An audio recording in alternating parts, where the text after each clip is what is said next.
Kif it-22 ta' Ottubru li għadda li l-Kabinett iddeċida l-ispazji pubbliċi fil-Florjana, inkluż fuq il-fosos, ma kellhomx jintużaw minn operaturi taċ-ċirklu.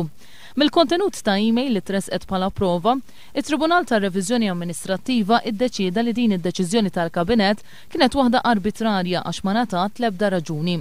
Dan it-Tribunal qal ukoll li din id-deċiżjoni kienet ukoll abbużiva. Infatti, it-Tribunal jgħid li din l-email tqajjemat ta' mistoqsijiet bħala ma setgħux joperaw ċirkli fl-ispazji miftuħa tal-Florjana biss u mhux fi spazji simili f'lokalitajiet oħra.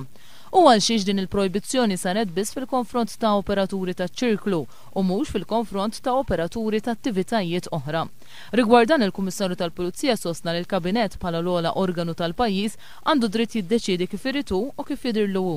Il-Tribunal ta' Reviżjoni Amministrattiva għal l-awtoritajiet pubbliċi u anke dawk governattivi m'għandhomx jadottaw il-funzjoni ta' protetturi li jħarsu l-interessi ta' dawk il-lobby groups li jirrappreżentaw l-interessi personali ta' xi wħud b'detriment u preġudizzju għall-organizzatur taċ-ċirklu Johan Said. Il-qorti qal li dan mhux mod ta' kif tmexxi baqal.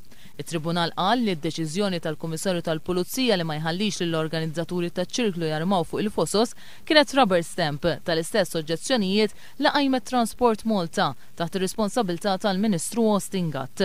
Dwar dan iċ-ċirklu f'Jannar il-Kunsill Lokali tal-Florjana, il-MEPA kif ukoll il-Veterinarji tal-Gvern approvaw il-permessi meħtieġa.